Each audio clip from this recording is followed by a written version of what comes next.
आणि घरी आल्यानंतर बोलते कसं काय ठीक आहे, अच्छा काय मुस्लिम तो हिंदू झालास की ती मुस्लिम झाली, त्यामुळे दोघंही तसे दोन धर्माचे लोक एकाच घरात राहतात, मग देव का नाही राहू शकत? एक बॅनर बनवलं आणि बॅनरवर निसार अली प्लस वैशाली आणि इक्वल टू ईशा म्हणजे 4 जे शब्द ISH चे त्याला अंडरलाईन करून ते नाव लोकांना जाहीर केलं की हिचं नाव मी हे ठेवले आता. सर्वात जास्त प्रेमळ कोण आहे आणि सर्वात जास्त हळवं कोण आहे?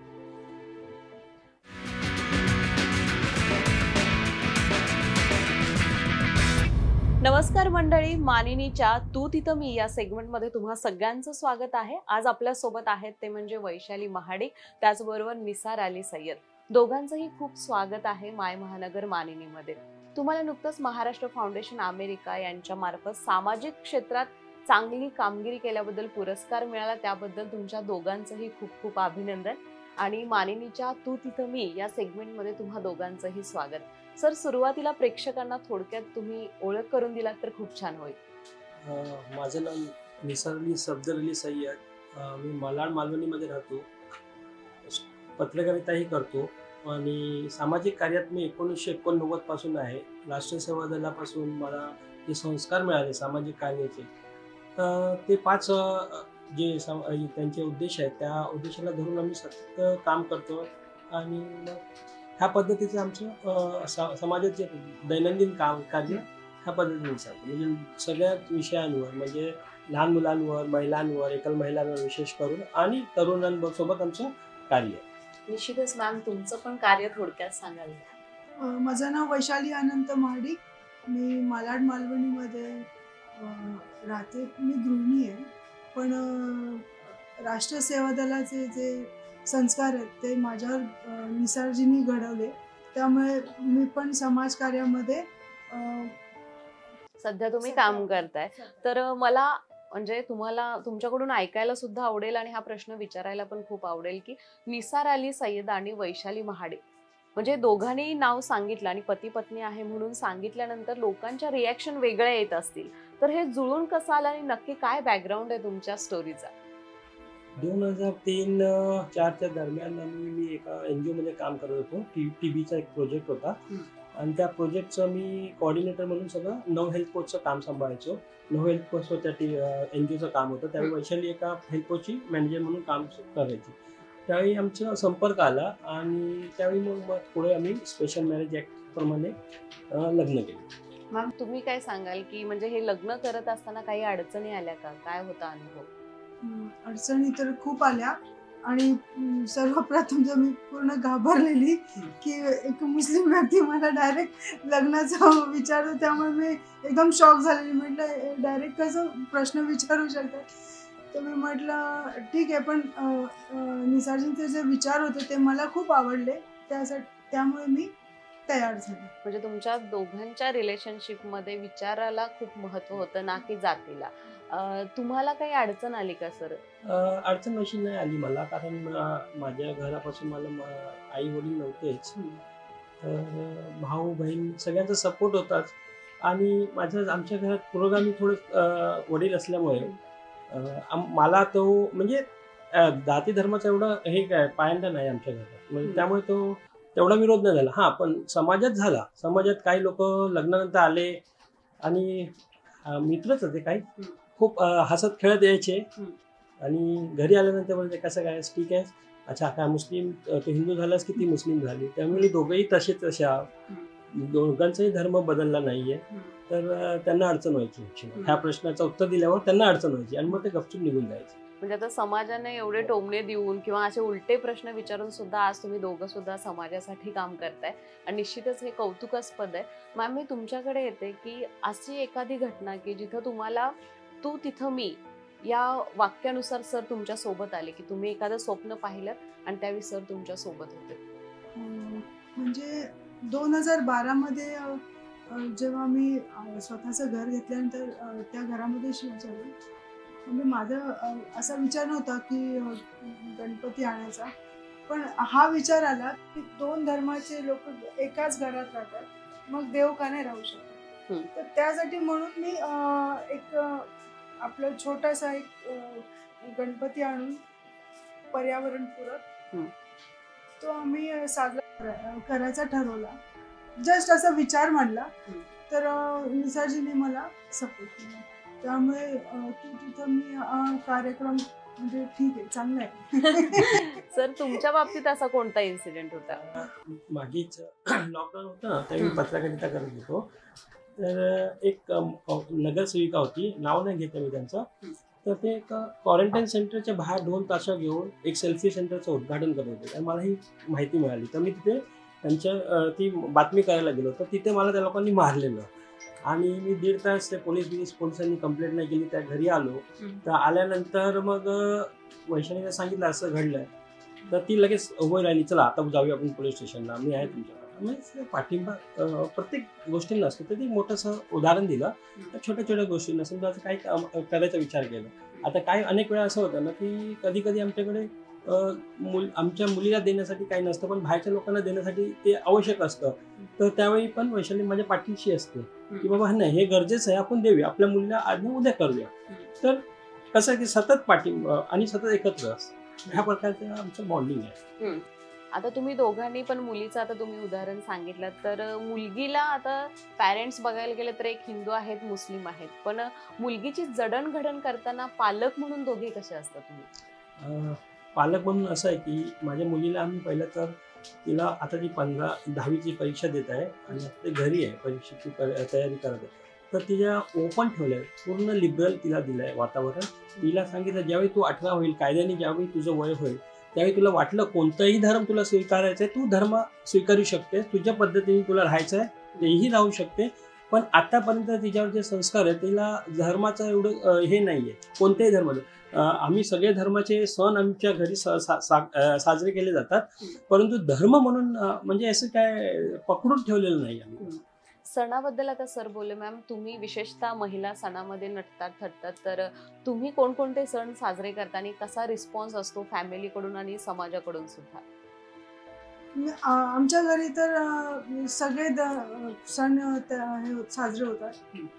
ख्रिसमस आहे, दिवाळी आहे, जे असे छोटे मोठे महामानवांच्या जयंती आहे, ते सगळं आम्ही साजऱ्या करतो. पण प्रायोरिटी पहिला समाजातल्या लोकांसाठी असते. म्हणजे मुलं, महिला, जेवढ्या प्रमाणात त्यांच्यापर्यंत आम्ही पोहोचू शकतो, आमचे विचार मांडू शकतो, तेवढ्या प्रमाणात आम्ही मोठ्या प्रमाणात साजरा करतो. ईदच्या वेळी काय असतं माहोल? ईदच्या वेळी तर शीरखुर्मा असतोच आमच्याकडे आणि सगळी धर्मातली लोक येतात. हिंदू धर्मातली येतात, मुस्लिम धर्मातली येतात, व्यवस्थित नांदतात आमच्यासोबत, व्यवस्थित व्यवहार करतात आणि शीरखुर्मा खाऊन पिऊन मस्त जातात. तर म्हणजे निश्चितच तुमच्या घरी एकदम असं खेळकर वातावरण मला दिसतंय.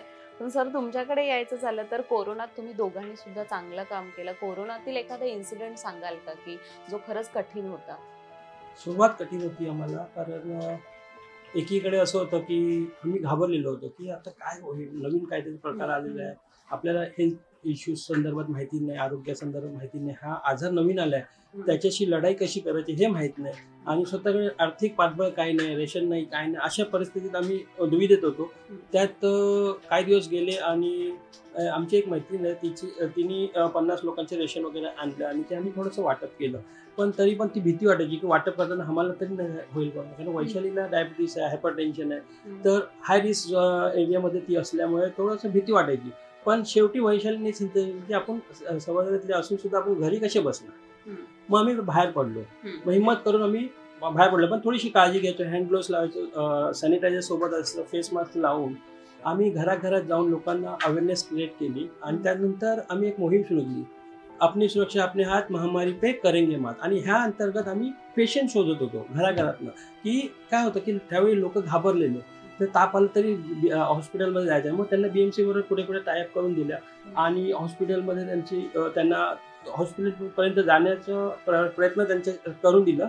आणि त्याचा उपयोग असा झाला की आमच्याच या पर्टिक्युलर पार्टमध्ये एक पण कोरोनाचा पेशंट मिळाला, कारण आम्ही सतत फवारणी करत होतो. आमच्या स्वतःच्या पैशाने आम्ही ते 3 पंप आणले, पंप आणून नंतर पूर्ण एरियामध्ये गेले आणि काही महिलांना तयार केलं घरोघरी, चाळीत त्यांना आम्ही पंप द्यायचो आणि त्याचं जे केमिकल आहे ते द्यायचो, आणि ह्या पद्धतीने आम्ही मोहीम राबवली.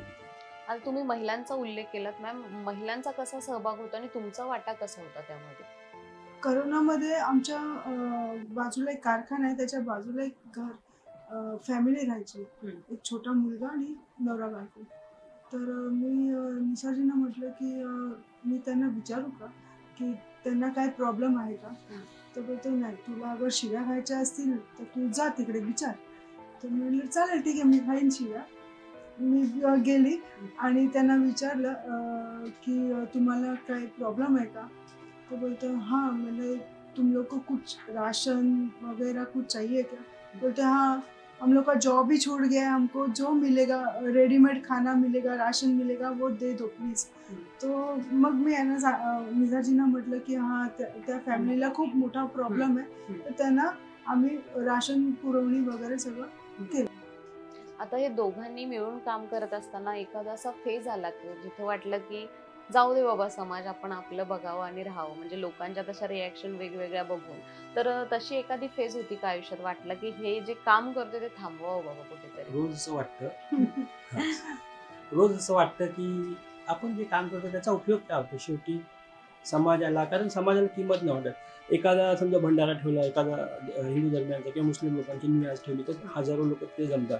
पण आम्ही जे 10 लोकांना जमा करण्याचं काम करतो की एक चांगलं काम करायसाठी, तर ते 10 लोक जमायला खूप वेळ लागतो. म्हणजे मग त्यावेळी मग असं समाधान घ्यावं लागतं की आम्ही समुद्राच्या विरुद्धच्या दिशेने काम करत असल्याने आम्हाला 200 वर्ष लागणार, त्यांना जरी 10 दिवसात त्यांचं काम होणार. अशा पद्धतीचे जे लोक समाजात कार्य करतात, मग ठीक आहे ना, मग हे काम जर बंद पडलं, थांबलं, तर मग बदलच घडणार नाही ना. मग त्यासाठी मग ते समाधान होतो. रोज काहीतरी असं होतं की कुठेतरी 2-4 दिवसांनी की एक घटना होते, मग परत आपल्याला वाटतं डिमोटिवेट होतं, परंतु परत सेल्फ मोटिवेशन घेऊन काम करतो. मॅम, सेल्फ मोटिवेशनसाठी तुमचा काय मंत्र आहे किंवा काय वाटतं की बाबा यामुळे मला आता ही ताकद येते, पुन्हा निर्माण होते ऊर्जा? आणि कसं आहे, जेव्हा सावित्रीबाई फुले यांनी शेण आणि दगडं खाऊन शाळा शिकवली नसती तर कोणीच महिला घराच्या बाहेर निघाल्या नसते. ती प्रेरणा मी घेत असते सतत. त्यासाठी नेहमी डिमोटिवेट होऊन पण आम्ही नव्याने उभारतो. म्हणजे तू तिथं मी पुन्हा आलं. निश्चितच पूर्ण आयुष्यच तुमचं तू तिथं मी या सेंटेन्स खाली मला दिसतंय. पण मुलगीचं नाव ठेवताना काय दोघांच्या कन्सेप्ट होत्या?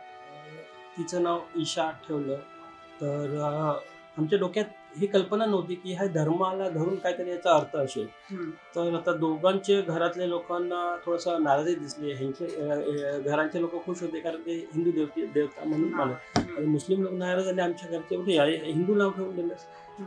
आम्ही आता ह्याचं कसं काय, आमचं तसं विचार नव्हतं. निसार अली आणि वैशाली याच्यातले 4 शब्द इक्वल टू ईशा असं आमचं होतं, आणि त्याचा अर्थ ह्या लोकांनी असे काढले. मग नंतर मग थोडंसं शांतपणे विचार करून सांगितलं, तुम्ही ईशाची नमाज पडतात ना, मग तुमच्यासाठी ईशाची नमाज पकडा, तुम्ही देवी समजा, पण आमचे 4 शब्द. मग आम्ही एक बॅनर बनवलं. तिचं नामकरण करताना आम्ही फक्त काही त्या ट्रेडिशनल काहीच गोष्टी केल्या नाही, फक्त एक बॅनर बनवलं, आणि बॅनरवर निसार अली प्लस वैशाली आणि इक्वल टू ईशा म्हणजे 4 जे शब्द ISAचे त्याला अंडरलाईन करून ते नाव लोकांना जाहीर केलं की हिचं नाव मी हे ठेवले आता, आणि बस. मग तुम्ही आता ह्या नावाने तिला ओळखा आणि तुम्हाला जे काय अर्थ घ्यायचे तुम्ही घ्या. फॅमिलीमध्ये कसं बॉन्डिंग असतं दोघांच्या पण? दोघांच्या फॅमिलीकडून बॉन्डिंग म्हणजे मस्त आहे. असं काय इश्यू मला म्हणजे गेल्या 20 वर्षात आम्हाला कधी आला नाही.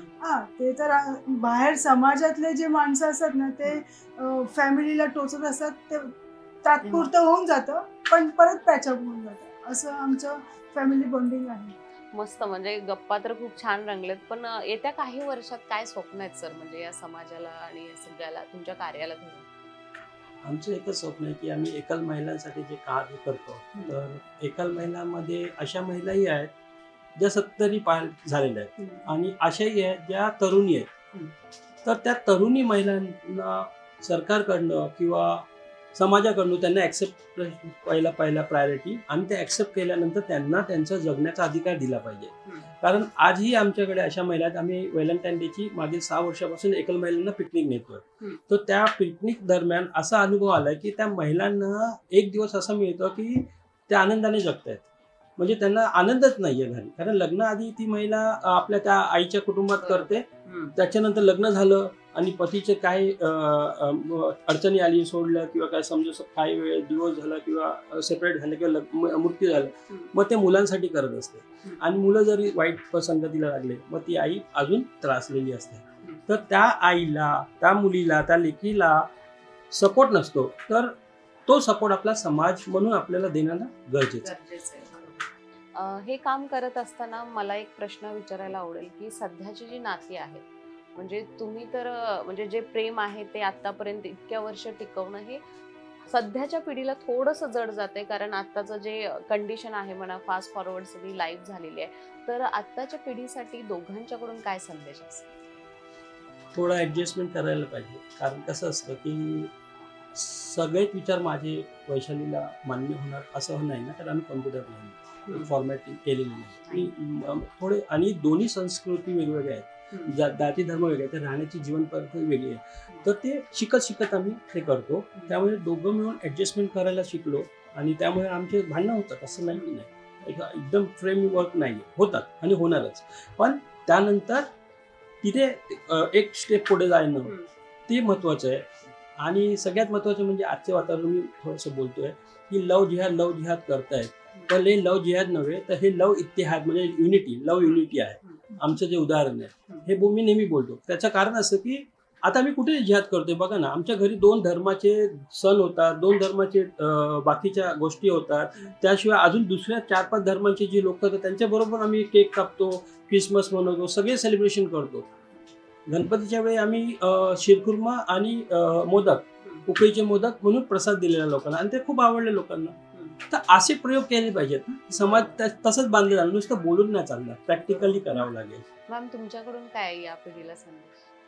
नव्या पिढीला आता सध्याची जनरेशन मोबाईलमध्येच आहे, पण त्यांना आपण जे घरातली मोठी माणसं आहेत, मोठी मंडळी आहेत, त्यांनी प्रत्येकाने समजावायला पाहिजे की नाही, आपल्याला एकजुटीने राहायचं आहे, समाजामध्ये एकत्र राहायचं आहे.